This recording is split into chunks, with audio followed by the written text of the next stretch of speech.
Minsan buo niya silang dalawa.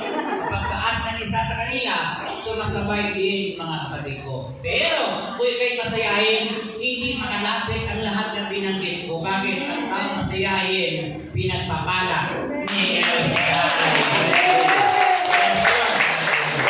Taas kamay gusto magkaroon ng maraming pera. Taas kamay. Gusto niyo magkaroon ng maraming pera? Lagi ka natin naman.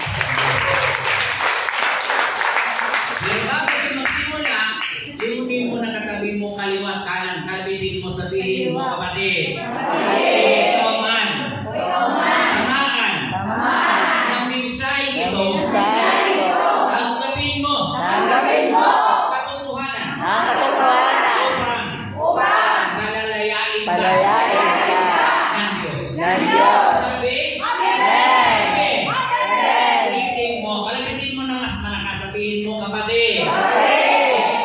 Kung ikaw man, nag-insign ito, tanggapin mo ang katotohanan upang palayain ka ng Diyos. Amen!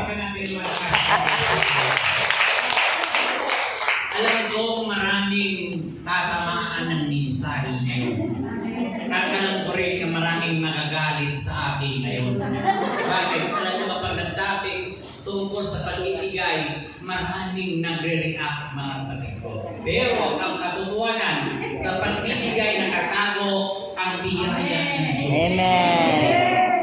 Kaya ang mensahe natin, sa ito tungkol sa pagbibigay. Hindi natin pwedeng iwasan ito. Walang ibang topic dito kundi pagbibigay. Bakit? Ang babaeng balo nito involved mga kapatid ko sa Ebanghelyo sa San Digaste. Balo. Sabi sa katabi mo, balo. Balo. Taas kamay mga balo.